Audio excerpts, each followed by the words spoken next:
سلام بچه‌ها، مخلص کامیارم از تورنتو کانادا و امروز داره حدوداً میشه 4 سال که مهاجرت کردم از ایران به کانادا. میخوام که تجربیات خودم و در مورد اینکه آقا چجوریه، داستان چیه، آیا راضیم نیستم، همه چی رو بگم، خوبی و بدیهای کانادا رو بگم و بریم یه بررسی بکنیم ببینیم آقا اصلا مهاجرت به کانادا آیا ارزشش رو داره یا اگه داره برای چه کسی داره. تو این ویدیو همراه من باشید. خب آقا بریم سراغ بحث اصلی. آیا من از مهاجرت کردن راضیم؟ خوبی یا بدی از دید من چیه؟ و اینکه توی این موضوع میخوام چند تا کاتگوری بذارم، بگم آقا مثلا مالی اینطوریه، دلتنگی اینطوریه، نمیدونم زندگی ارزم به حضور تفریحی این فرقو داره و من بعد 4 سال اگه بخوام یه جواب کوتاه آره یا نه بدم، من واقعا از مهاجرتم به شخص خیلی راضیم. یعنی احساس میکنم که خیلی چیزا رو درک نمی کردم، تجربه نمی کردم اگه مهاجرت نمی کردم و من به شخصه از مهاجرتم راضیم. اما بریم سراغ بحث مالی. ببین بحث مالی چندین تا حالت داره برای هر فرد. اینکه اولا هر آدمی که مهاجرت میکنه از چه سطحی میاد. ببین زمان هست شما سطح شما توی ایران کشوری که زندگی میکنی خیلی بالاست، یه زمان هست شما یه مثلا حد متوسطی، حالا میگیم مثلا میدل کلاسی، یه زمان هست میگیم که آقا شما مثلا اوضاعت خوب نیست تو ایران، لوئر کلاسی. من چیزی که خیلی خیلی کمکم کرد از اول این بود که من توی ذهن خودم یه بهشت برین نساخته بودم از کانادا یا از خارج، حالا از هر کشوری که میخوام بهش مهاجرت بکنم یه بهشت نساخته بودم. من میدونستم که چند سال سختو دارم. شما وقتی میایی توی کانادا قطعاً اگر حالا میانه رو به بالای جامعه ایران باشی، اولش خیلی اینطوری میدونی انگار اینطوری میفتی پایین دیگه. خب شما میای اینجا اول گواهی نامه نداری، نمیدونم خونه نداری، هیچی نداری، ماشین نداری، یعنی از صفر داری شروع میکنی. حالا ممکنه تو ایران ماشین هم داشته باشی، تو ایران با مامان بابات زندگی میکنی، اوضاعت خوبه، یا اصلا خونه جدا داری و اینجا از صفر میای و یه ذره اینطوری میفتی پایین. عرضم به حضورت که این اتفاق برای منم افتاد. حالا من فکر کنم تو ایران یه مثلا میانه رو به بالا بودم و وقتی اومدم اینجا واقعا اذیت شدم. اولش 3 الی 6 ماه فکر میکنم اذیت شدم، ولی بعدش روی غلطک که میفته، مخصوصا حالا اگر میخوای کارمندی کار بکنی یا یه بیزنس بزنی، یه ذره که حقوقت میره بالا، یه ذره درستو میخونی، میری یه جاب میگیری و اینا، اوکیه. ببین میخواستم در مورد کارمندی و حقوق یه ذره صحبت بکنیم.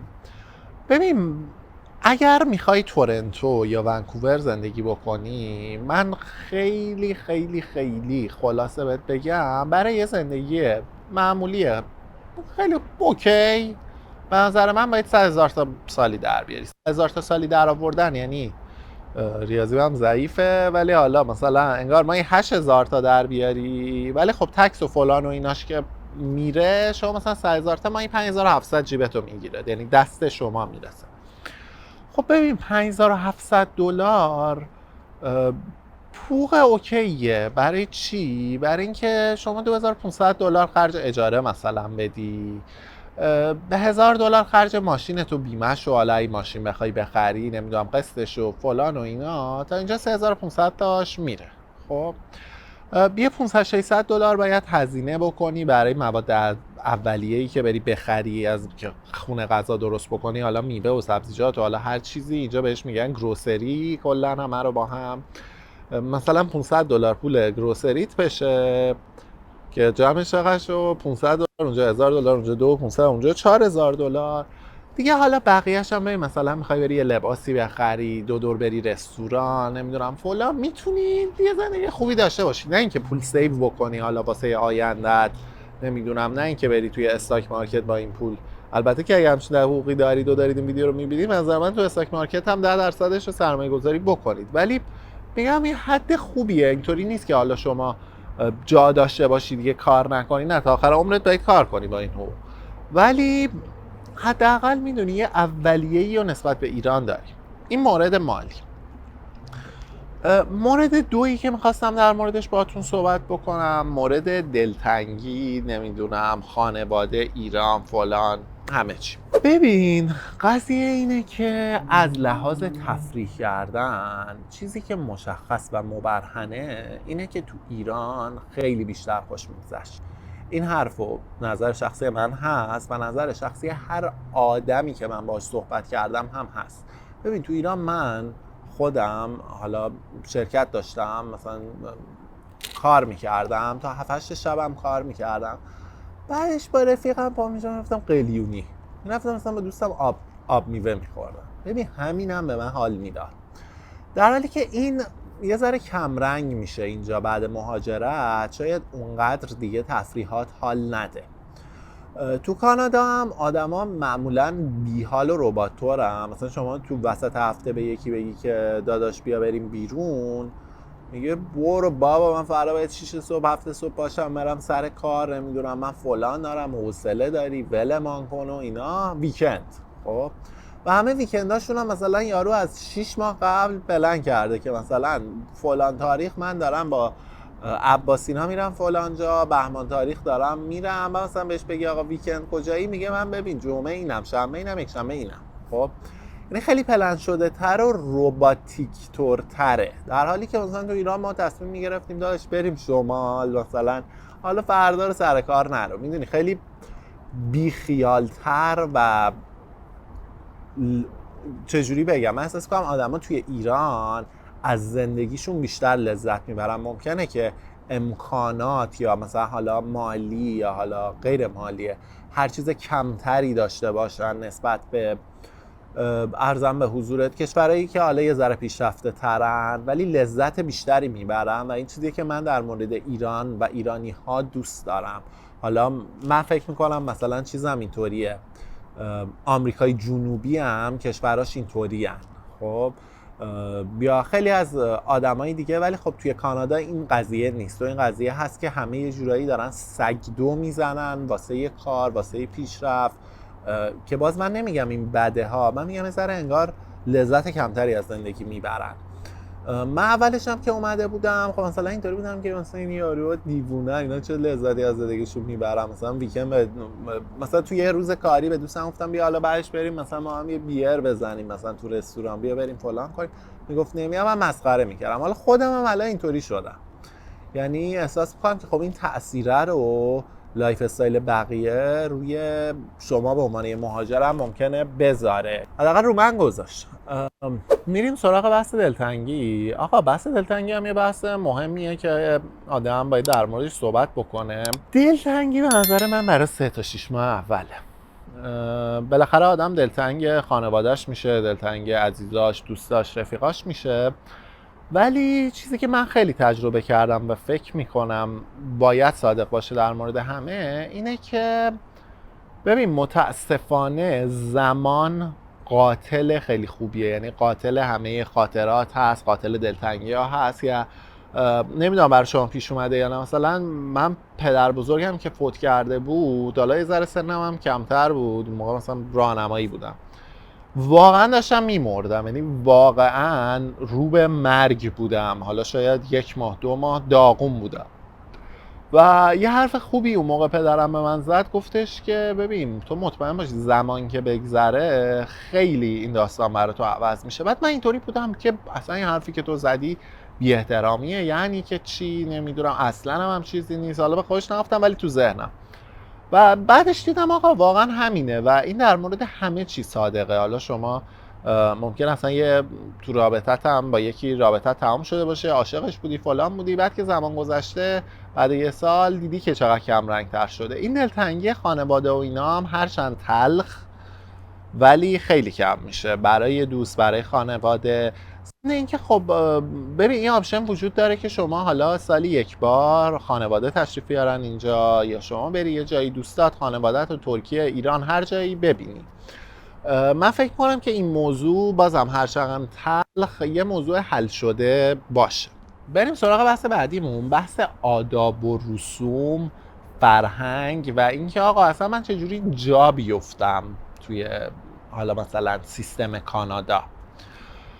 ببین یه چیز خیلی خیلی خیلی خوبی که تورنتو و ونکوور داره، حالا من ونکوور مسافرتی رفتم زندگی نکردم، البته که حالا کبک هم داره، اصلا کانادا داره، اینطوری خیالت رو راحت کنم کانادا داره، اینه که ببین اولا که مالتی کالچره. حالا مثلا مخصوصا تو تورنتو شما هر جا میری همه جور آدمی میبینی. ببین آدم سیاپوس میبینی، وایت میبینی، عرب میبینی، ایرانی میبینی، چاینیز میبینی، هندی میبینی، پاکستانی میبینی، همه چی میبینی. خب و این آپشن هم داری که مثلا میخوای بری غذای هندی بخوری، غذای ایتالیایی بخوری، غذای فلانی، همه اینا محله دارن، رستوران دارن، سوپرمارکت دارن، همه چیزایی که ایرانی‌ها شما میبینی داره، که مثلا صرافی ایرانیه، سوپرمارکت ایرانیه، یک و یک چیده فلان، اینا همه کشورها دارن. و بعد این آدم ها توجیهن. خب یعنی شما هیچ چیز نژاد پرستانه یا بی احترامی من به شخصه در 4 سال زندگیم در کانادا ندیدم.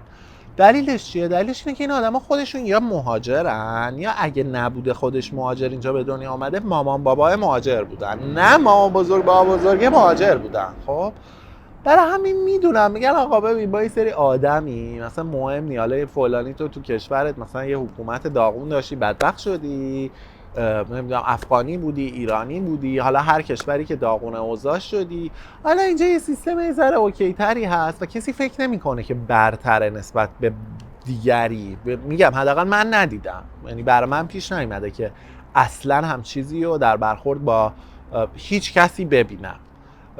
که خب خوبه. حالا بند خدا هندیا رو یه ذره من احساس کنم اذیت میکنن، اصلا هم نمیخوام وارد بحثش بشم، ولی حداقل با ایرانیا نیست، با هندیا من به شخصه خیلی بد میدونم، ولی خب حالا دیگه میکنن دیگه. مسئله بعدی، مسئله‌ای که خیلی خیلی مهمه و منو حداقل خیلی به نظرم آرامش و آسایش خاطر میده که معمولاً فراموش میشه، اینه که ببین کانادا نسبت به کشورهای دیگه شما وقتی میای توش اینطوری نیست که تکلیفت نامشخص بشه. شما توی یه بازه 2-3 ساله میتونی اقامت دائمه تو بگیری و بعد توی یه بازه 5 ساله بتونی امتحان شهروندی تو بدی. من الان 4 ساله که مهاجرت کردم، یه 2-3 ماه دیگه 2 ماه دیگه میتونم برم امتحان شهروندیمو بدم. حالا بیاد نمیدونم چقدر طول میکشه، ولی حالا فرض بکن 5 ساله شما میتونی شهروندی اون کشور رو بگیری. حالا 5 تا 6 سال بذار مثلا اینطوری بگیم که بین 5 تا 6 سال میتونی شهروند اون کشور بشی. خب این خیلی آرامش و آسایش خاطره نسبت به کسی که میره توی یک کشور دیگه ای و تکلیفش مشخص نیست. حالا من دیدم خیلی از کشورها، البته که نمیخوام اظهار نظر بکنم چون اطلاعاتی ندارم، ولی خب خیلی کشورها هستن که تو میری و تکلیفت مشخص نیست. خب همش رو نرو، یعنی مغز و روح و روان این آدم همش درگیره دیگه. آقا نکنه من از این کشور بذارم بیرون، نکنه فلان بشه، نکنه حالا هر چیز. این چیز دیگه ای که من خیلی خیلی ازش راضیم. اما بریم سراغ آقا یه بحث خیلی خیلی خیلی مهم که در مورد مهاجرت، که شاید مربوط به مهاجرت به کانادا نباشه. من اینو در مورد هر مهاجرتی میگم و بازم تجربه شخصی خودم میگم. ببین یه چیزی که خیلی خیلی خیلی برای من جالب بود این بود که من بعد از اینکه مهاجرت کردم فهمیدم که آقا چقدر من دنیام کوچیک بوده، چقدر من نوک دماغم رو میدیدم، چقدر من چیزها در دنیا وجود داشته که نمیدونستم و الان با اون طرز فکر الان میفهمم که چقدر چیزها وجود داره که من اصلا، یعنی من چقدر کوچیکم در مقابلش، چقدر چیزها باید بدونم.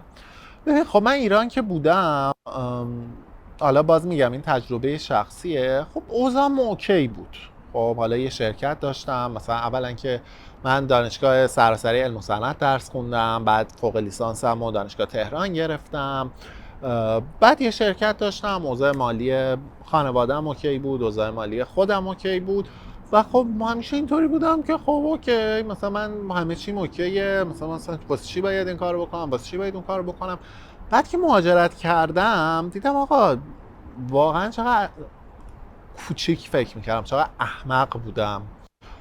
ببخشید که اینطوری میگم، حالا در مورد خودم فکر میکردم و درهای جدیدی به من باز شد، درهایی که برم دنبال این فلان چیز، برم دنبال فلان چیز و خیلی چیزای جدید علاقه من شدم و یه جورایی دنیام بزرگتر شد و حالا با توجه به همین تجربه سعی میکنم این دنیامو بزرگتر و بزرگتر هم بکنم.